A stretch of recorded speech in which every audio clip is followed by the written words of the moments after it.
Bon, écoutez, moi, c'est Darrel Poirier, j'ai 25 ans. Et je suis d'origine de Paris. Et tu fais quoi dans la vie? Dans la vie, je suis basketteur professionnel.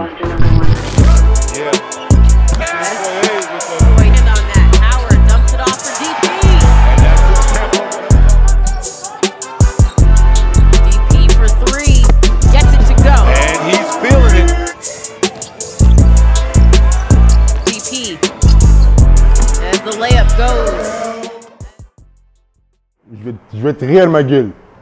Réel. Du Verdad. Oh là là là là. Je suis KO, moi. Tous ces efforts. Je me dis des fois, quand je me réveille là, je me dis c'est dur hein, d'être basketteur. Hein. Putain, c'est pas simple. Ça fait un petit moment que je joue. Je suis passé par Cholet. J'ai fait un peu de G-League aussi, beaucoup de pays européens. Et puis là, je suis de retour à Paris, en France. De base, je faisais un peu de football en bas de chez moi, etc. Et après, par hasard, il y a quelqu'un qui est passé me recruter pour jouer au foot. Et du foot au basket, j'ai permuté très vite avec les connexions des coachs qui m'ont fait venir. Et après, ça allait super vite pour moi. J'ai fait le Krebs, l'INSEP. J'ai joué en espoir à Cholet, comme j'ai dit plus tôt. Et j'ai lancé ma carrière professionnelle à Charleville en Pro B. Et depuis, bah, je joue toujours, hein, toujours actif. C'est chaud, hein? Ouais, c'est chaud, on augmente la difficulté petit à petit. Maintien. Là, les gars. Parfait. Là, petit à petit, j'essaie de me lutter, d'être compétiteur, de passer les mains. Petit à petit. Impossible. Tout est possible. Ouais, c'est vrai, mais sans les mains quand même. C'est ça, rupture tendon d'Achille, là c'était le 9e mois avant un retour. Comment tu as vécu cette blessure? Cette blessure, c'est une grosse blessure, hein. C'est une blessure qui fait réfléchir. En tout cas, ça c'est un truc qui peut changer ton game, qui peut faire pas mal de choses. Bah, moi, quand je me suis blessé, ma réaction honnêtement, c'était de travailler plus dur, vraiment. Parce que c'était vraiment un choc de pouvoir me blesser sur une partie aussi grave que le tendon d'Achille. Donc j'ai eu une réaction directe, je pense, de vouloir travailler sur mon corps un peu plus et sur les moves que j'avais à polir, tout simplement. Moi, je pense que mon jeu il est un peu incompris sur le système européen. Je pense que je suis très polyvalent. Justement, c'est peut-être ça qui me fait défaut. Le fait de pouvoir faire un peu tout, de pouvoir être une sécurité sur le terrain, mais aussi une insécurité sur mes choix, parce que personne ne sait ce que je vais essayer de faire. Mais je pense être capable de faire multiples choses. Et ouais, ça me met en porte-à-faux des fois. Bam, bam, bien. 1, 2, 1, 2. Voilà. Tu penses que ton jeu il est plus adapté au jeu américain?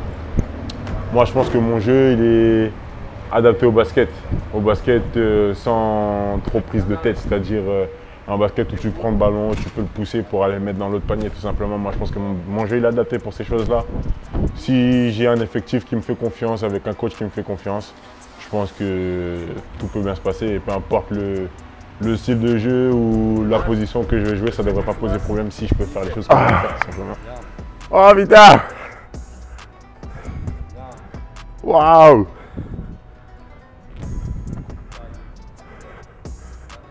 Ouais.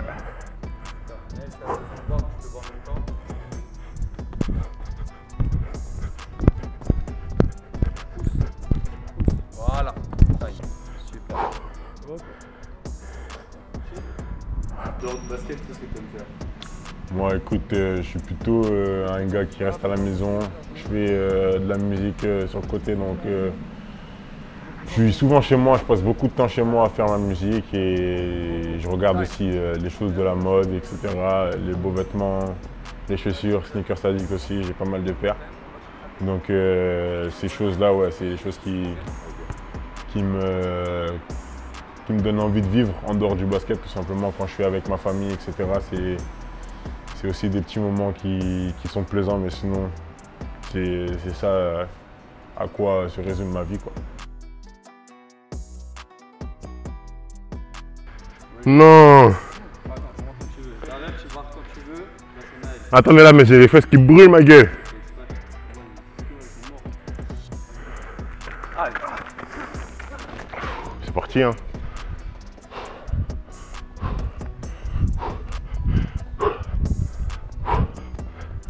Ça paraît si loin. Ah. Seul pour monter, d'arrêt. Avec tes talons. Vers la flexion. Ah. Ah. Ah. Yo.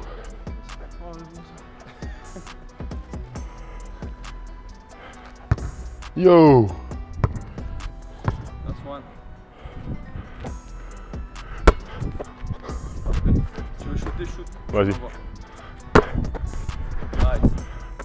On rentre bien dans la balle, bam bam. Ok, pour le dernier, là, tu mets de la fréquence, vraiment de la vitesse sur ton saut. Tu es vraiment en condition de match là. Ok. En condition de tir. Allez, tu rentres vite dans la balle. Voilà, mets de la vitesse. Nickel. Nickel, dernier. Ah, super. Et tu peux me débarrasser de ton élastique. Oh. Ouais. Attends, on va prendre une pause, hein, ouais, c'est vrai. Ah ouais. Important. Je sais pas si Naël il l'avait, mais moi je l'avais. Hein. Je l'avais la pause. Mon Dieu.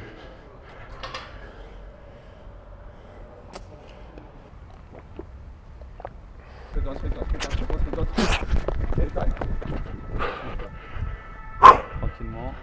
Allez, dis-toi que tu sais courir. Ouais. Et je veux voir vraiment une alchimie entre les deux pieds. Il faut que les deux soient un peu plus coordonnés. Ok. Bam, bam, bam, bam, bam, bam, bam.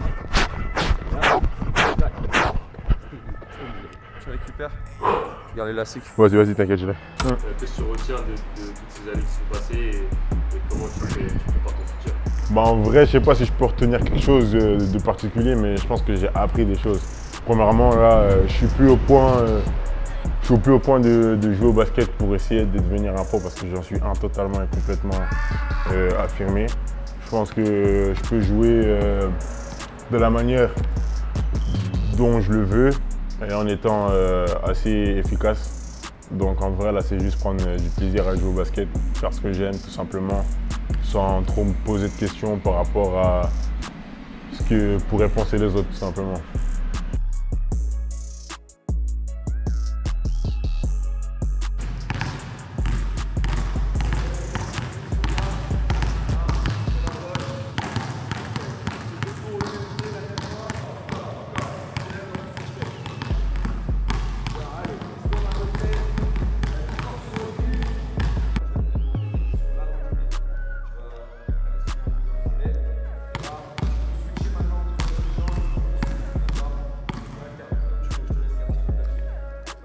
À quel niveau tu estimes que tu peux jouer à l'heure actuelle?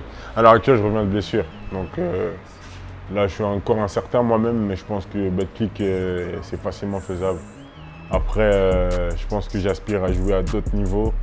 Je ne voudrais pas paraître prétentieux, mais je pense que j'ai loupé mon shot en NBA, mais j'ai toujours un shot à prendre. Il faut juste que je puisse travailler, rester en forme et de bosser sur mon corps tout simplement.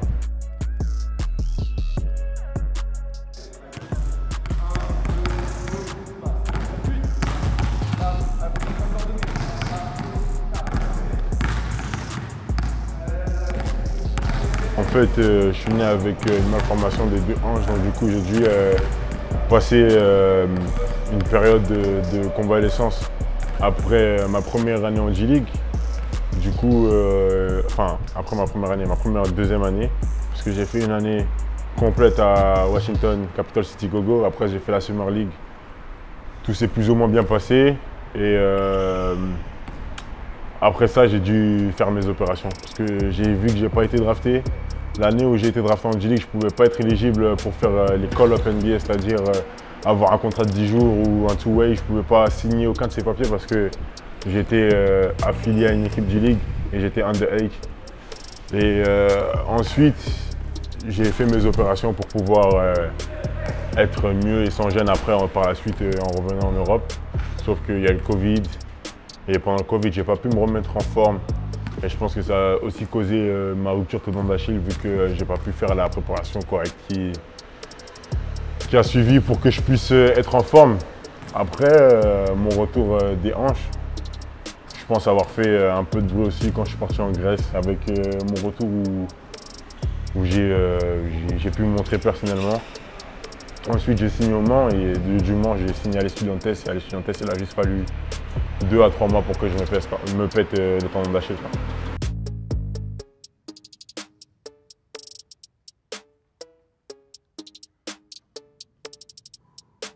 Tu retiens de toutes ces années qui sont passées et comment tu prépares ton futur?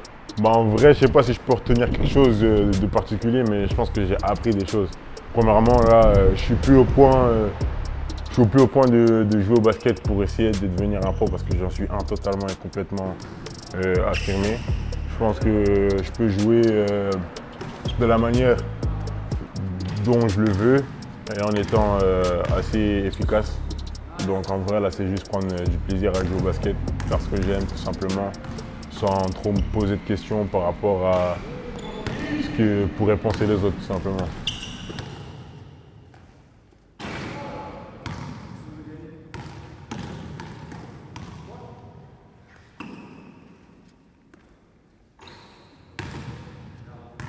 Si tu n'étais pas basketteur, qu'est-ce que tu ferais? Ah mec, je sais pas, hein.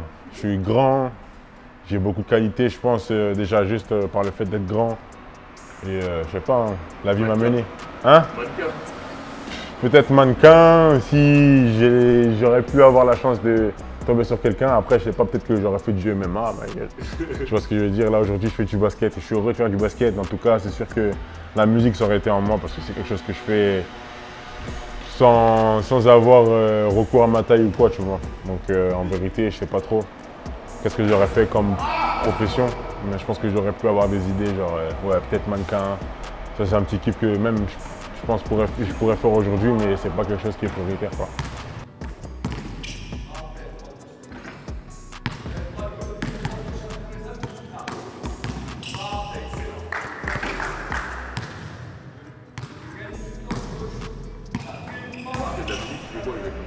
Bah, moi, écoute, je m'amuse à rapper de temps en temps. Et principalement, je fais du beatmaking, c'est-à-dire que je construis mes vibes tout simplement. Quand j'écoute une prod, c'est là aussi que l'inspiration vient, où je peux commencer à aligner quelques mots tout simplement. Mais ouais, de la production, je peux enregistrer des gens, faire plein de choses comme ça, tu vois, il n'y a pas un truc... je suis polyvalent, tu vois, je suis polyvalent dans tout, ma gueule. Tout. Musique aussi, la musique que je fais parce que j'aime ça, tu vois. Je le fais pas parce que je dois le faire. Je dois pas le faire, je le fais parce que je le fais. Le basket, c'est pareil. S'il faut prendre un tir à 3 points, je le prendrai. S'il faut enregistrer un gars parce qu'il passe mieux sur ma prod, ben, je vais l'enregistrer. Comme ça. Il faut de la créativité pour faire de la musique. Ouais. Et tu penses que le basket et la musique, c'est relié? Je pense que c'est relié, hein, parce que dans une chanson que tu écoutes, elle peut te donner une émotion qui est différente, ou elle peut te donner aussi la motivation le matin, te dire tiens, lève-toi mon gars, prends un bon café, ou tiens, lève-toi, mange des fruits, tu vois. Selon les musiques, il y a d'autres émotions, d'autres trucs. Il y a des trucs qui peuvent te motiver, il y a des trucs qui peuvent te dire tiens, aujourd'hui tu vas travailler lentement avec ta force, et des fois tu vas travailler vite, parce que tu écoutes une musique qui te donne envie d'aller vite, tu vois. Moi, j'utilise la musique comme ça, je la lis dans mon quotidien, tout simplement. Quand je fais un truc, j'ai généralement un casque ou bien des écouteurs ou bien la musique qui joue.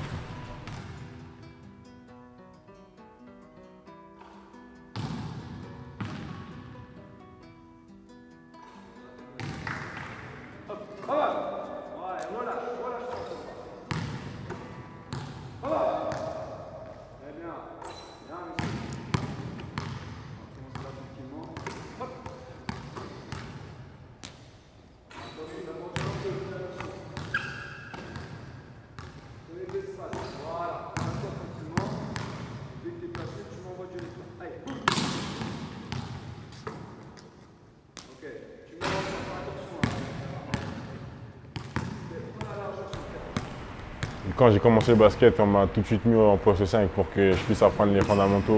C'était normal. quand j'ai commencé. Après, sur l'INSEP, j'ai été un peu plus décalé sur le poste 4. J'ai pu un peu plus m'épanouir sur cette position-là, faire un peu plus des choses que j'aimais dans le basket. Ensuite, à Cholet, j'ai continué sur la lignée du poste 4 où j'ai pu faire 2 bonnes saisons espoir, où j'ai pu me développer et apprendre à jouer au basket correctement, on va dire. Après, à Charleville, j'ai signé, j'ai continué sur le poste 4. J'ai même été mis un peu en 3.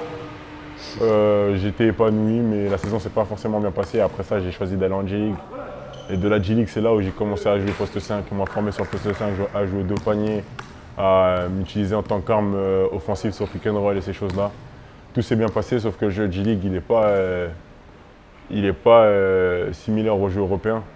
Quand on voit les lignes à 3 points qui sont un peu plus loin et toutes ces choses-là, l'espace d'un contrat que j'avais en G-League sur le poste 5 me correspondait par rapport à ces différences-là. Et après, en revenant en Europe, on m'a tout de suite affilié sur le poste 5 parce que j'étais efficace sur le poste 5 en G-League. Sauf que j'ai jamais eu l'occasion de rejouer en poste 4 depuis.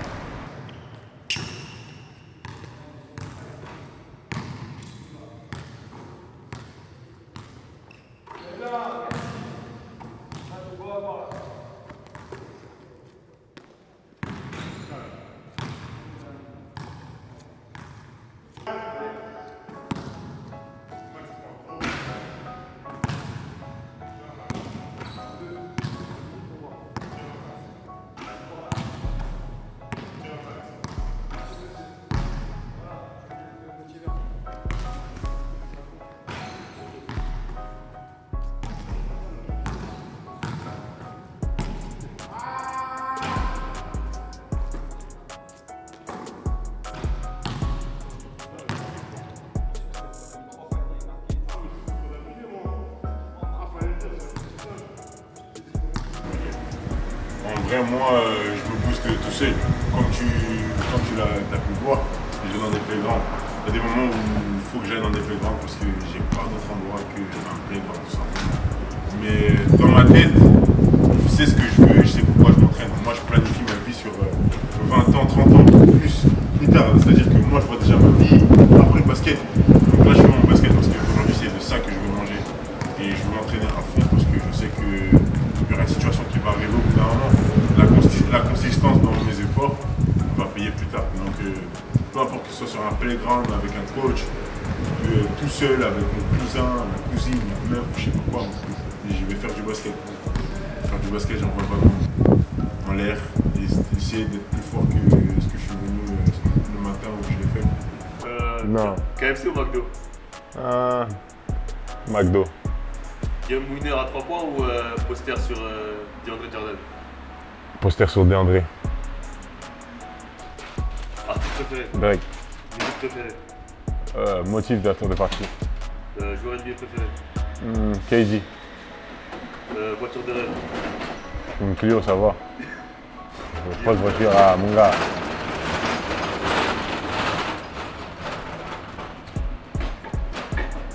Célébrité crush? Analumo. Un joueur NBA que tu laves? Tous. Tous, un par un, ma gueule. Tous. Un joueur que t'as poster? Il y en a pas mal. Hein. Je connais plus les noms des gens que je poster. Ah, une fois que je t'ai poster, je te connais plus, ma gueule. Je te connais plus. Bye bye. Ta chaussure préférée? Jordan 11.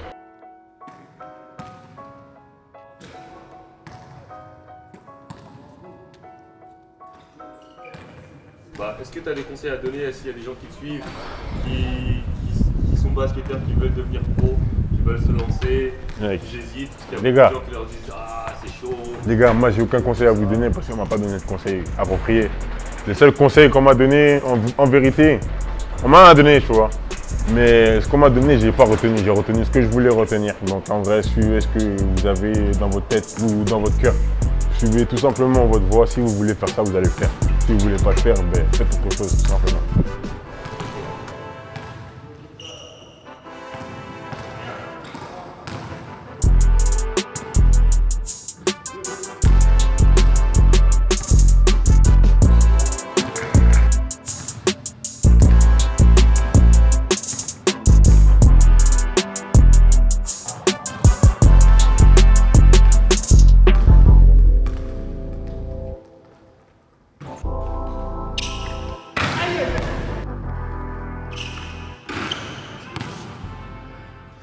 facile.